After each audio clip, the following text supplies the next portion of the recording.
aquí estamos llevando las audiencias, la tercera audiencia de la comisión selecta que investiga la insurrección del 6 de enero. ¿De qué se trata hoy? Se trata de la presión ejercida desde la presidencia, desde Donald Trump, hacia Mike Pence, el vicepresidente. Comenzaron testificando figuras del mundo conservador, uno de ellos el juez John Luttig, muy respetado en círculos conservadores, quien ha rechazado la estrategia de Trump de creer que había un mecanismo dentro de la Constitución que le permitía al vicepresidente desconocer los resultados electorales. Han explicado que no existía, que aunque la forma en que está redactada la Constitución es ambigua, no da lugar a lo que Donald Trump creía. Mostraron testimonios de cómo el mismo Donald Trump, el día de la insurrección, dijo que si Pence no hacía esto estaría muy decepcionado, y luego testimonios de algunos de los asaltantes al Capitolio prometiendo consecuencias si eso no se daba. ¿Qué ha hecho esta comisión selecta? Lo que hace es buscar punto por punto cómo puede rebatir los argumentos no solo del expresidente Trump, sino también de algunos de sus seguidores.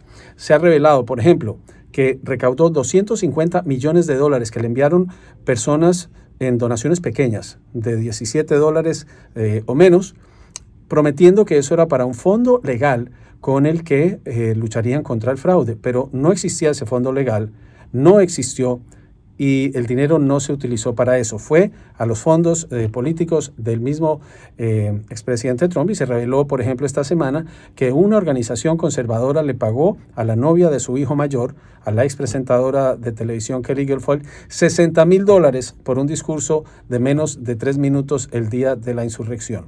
¿Qué sigue? Pues la audiencia que fue aplazada, en donde se va a revelar lo que existe, la evidencia que demuestra las presiones ejercidas sobre el Departamento de Justicia para que incumplieran con el mandato de no intervenir en un proceso electoral que no les correspondía hacer, y la semana entrante van a seguir. Ahora, la pregunta es, ¿qué va a salir de estas audiencias?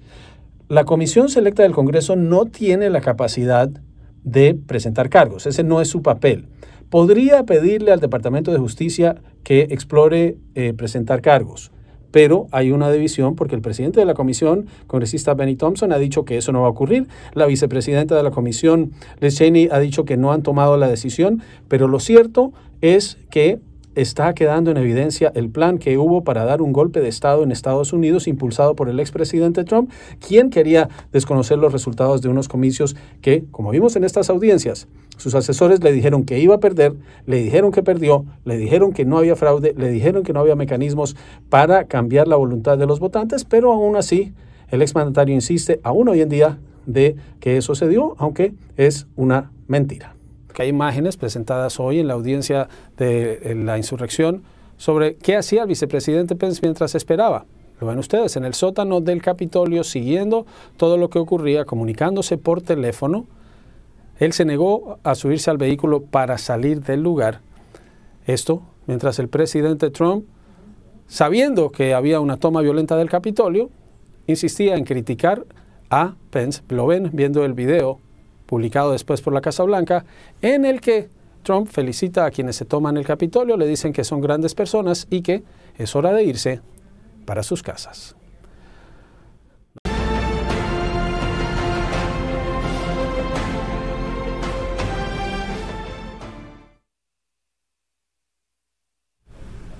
Tercera audiencia de la comisión selecta que investiga la insurrección del 6 de enero. El tema de hoy era la presión ejercida desde la Casa Blanca al vicepresidente, entonces vicepresidente Pence, para que desconociera los resultados de las elecciones de 2020.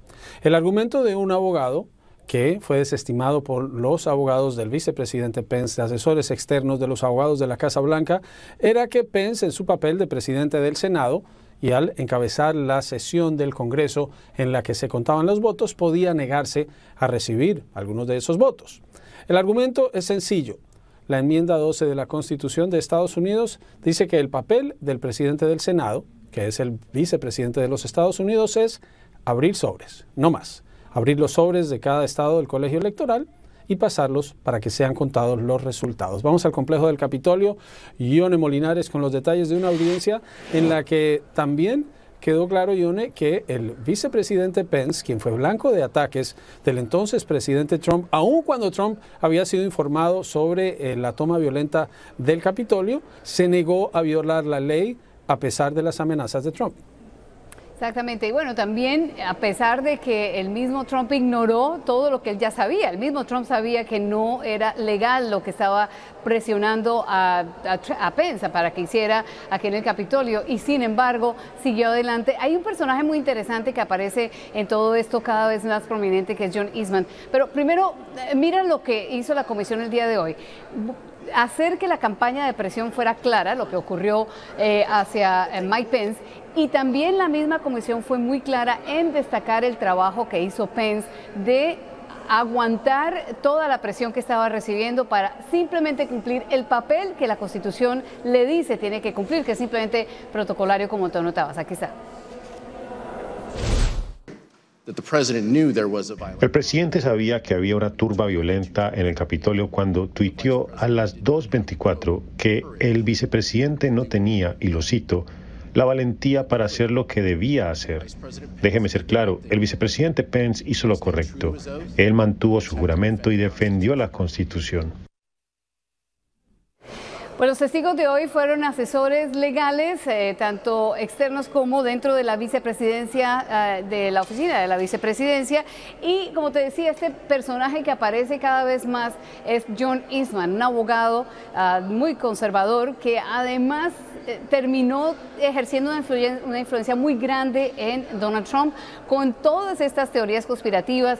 Fue muy hábil para buscar cómo convencer a Trump de que realmente esto era lo que podía hacer el vicepresidente Mike Pence, era lo que se podía hacer para poder mantener a Trump en la presidencia. Pues uno de los abogados que estuvo testificando, Greg Jacob, habló de varias instancias en donde él mismo tuvo que hablar directamente con este abogado, John Eastman, para tratar de convencerlo de que estaba equivocado. Mira, esta es una parte y fíjate cómo responde en la misma conversación que hace Jacob, cómo responde este mismo abogado Eastman, John Eastman, al argumento que le expresa el abogado del vicepresidente. Aquí está. Él había llegado a esa reunión tratando de persuadirnos de que hay alguna validez en su teoría, y mi objetivo era persuadirlo de que él reconociera que estaba equivocado. Pensé que yo tenía uno de los argumentos más poderosos. Es decir, John, en el año 2000, usted no estaba brincando para decir que Al Gore tenía esa autoridad. ¿A usted no le gustaría que Kamala Harris tuviera la capacidad de ejercer este tipo de autoridad en 2024, cuando yo espero que los republicanos ganen la elección? Y él dijo, absolutamente. Al Gore no tenía bases para hacerlo en el año 2000. Kamala Harris no debería tenerla, pero creo que hoy sí. Pues bueno, ese era el argumento de Eastman, que le expresó directamente a este abogado. Lo que hizo la comisión también, Juan Carlos, fue utilizar muchos de los testimonios que ya había hecho o que había logrado durante los últimos meses, durante toda esta investigación, y buscar asesores de Mike Pence, asesores del mismo Trump, para que hablaran directamente y contaran, hilaran los hechos de cómo, por ejemplo, el mismo Trump se había molestado y quería, de hecho publicó una declaración en donde falsamente decía que Mike Pence estaba de acuerdo, y esto ocurrió solamente el día antes de la insurrección, el 5 de enero. Y también relata, por ejemplo, en esta ocasión, como uno de los asesores de Trump cuenta que dentro del mismo Departamento de Justicia de Trump había mucha preocupación. Aquí está. ¿Sabe si el señor Clark Morgan, cuál era su postura sobre eso, sobre el consejo del señor Eastman? Sí, pensaron que era una locura. ¿Sabe si alguna vez expresaron opinión de si pensaban que el vicepresidente tenía el poder que John Eastman dijo que tenía? Sé que ambos dijeron que esta teoría era una locura, pero que no había validez para esta de ninguna manera. ¿Y expresaron eso antes del 6 de enero? Sí. La campaña de presión fue el tema de hoy y las próximas audiencias serán la próxima semana. También hay más material que la comisión sigue recolectando, más entrevistas, y hoy el presidente de la comisión pidió abiertamente a quienes sepan algo, por mínimo que sea, que se acerquen a la comisión, porque ellos consideran que hay mucha gente que sabe más y pueden recolectar más información en la comisión selecta. Juan Carlos. Entre las revelaciones, Ione, de lo que ocurrió ese día, el 6 de enero, y lo que presentó hoy la comisión, hay imágenes del vicepresidente Pence. ¿Qué hizo mientras estaba escondido? Revelaron que la turba estuvo a entre 10 y 12 metros de distancia de donde se encontraba Pence. Imágenes presentadas en la audiencia revelan cómo estaba esperando en un estacionamiento dentro del Capitolio. Estas imágenes fueron obtenidas primero por la cadena ABC, donde muestra cómo él seguía lo que estaba ocurriendo en una oficina del Capitolio. Pero hay otras imágenes donde lo muestran. Él se negó a subirse a la limusina que el servicio secreto tenía acondicionada para sacarlo del lugar, porque consideró, de acuerdo con los testimonios, que si lo retiraban del lugar ya no podría adelantar la sesión. Por esta sacudida a la democracia estadounidense con esta irrupción en el Capitolio, ¿qué puede pasar después de las audiencias en relación al expresidente Donald Trump? ¿Qué tipo de implicación política, legal, puede haber sobre Trump con estas audiencias? Lo que pasó el año pasado, el 6 de enero, a todos nos afectó. A nosotros nos afectó en una manera personal, pero también en una manera del respeto que tenemos al Senado de los Estados Unidos. Y viendo a estos bandidos subiéndose así, haciendo lo que hicieron en ese lugar sagrado de la democracia, a todos nos pesa, ¿no? Entonces, ¿en dónde estamos ahora? Pues yo no estoy en Washington, en el Congreso ahora, pero se me parece que es una muy buena idea que se venga a luz lo que pasó, para que no se le olvide al pueblo, ¿no? Ustedes lo saben mucho en la prensa, que a veces se le olvida a uno lo que pasó el día pasado. Lo que pasó el año pasado, el 6 de enero, no se le debería de olvidar, ¿no? Entonces, ojalá que lo que salga de aquí es que aprenda la gente, no nomás de los Estados Unidos, pero del mundo, ¿no?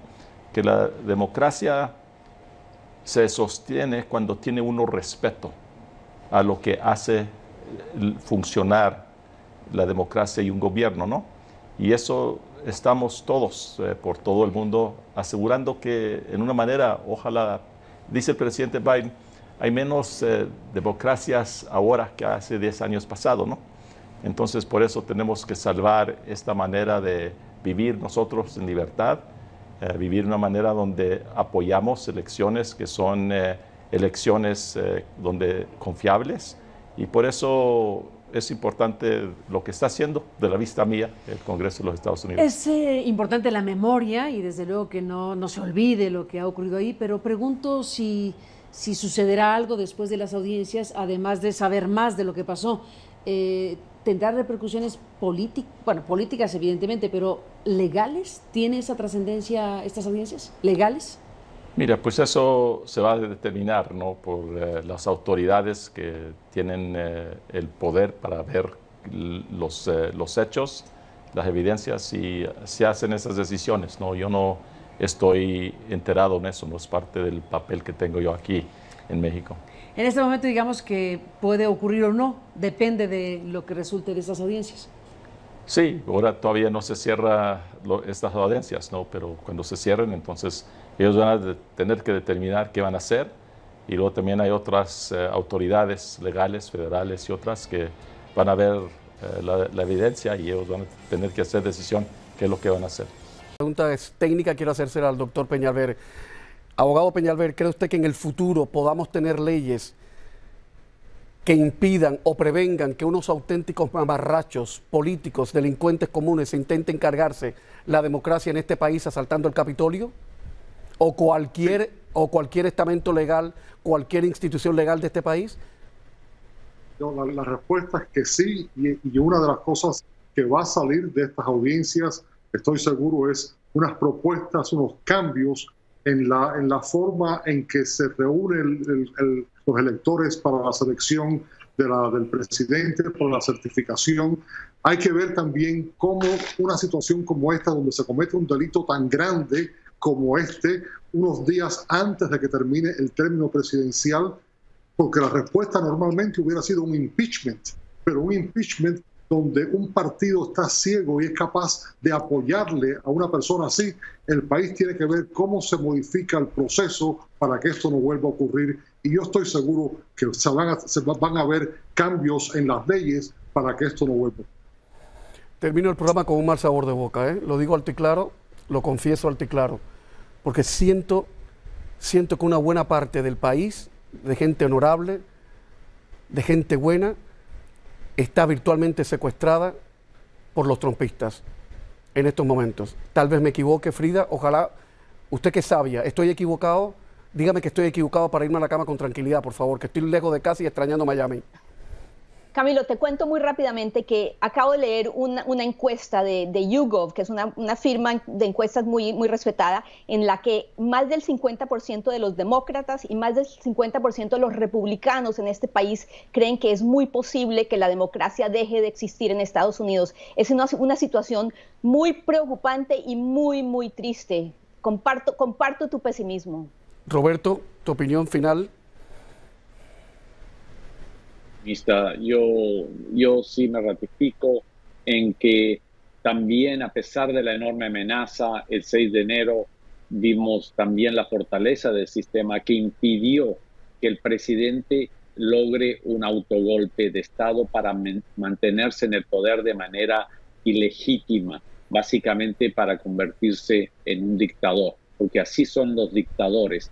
Lo que hacen es manipular el marco legal para justificar sus ansias y para permanecerse ilegítimamente en el poder. Y tienen una narrativa que explican frente a ellos y sus partidarios por qué están en el poder. Esa mayoría, ese grupo de personas son una minoría.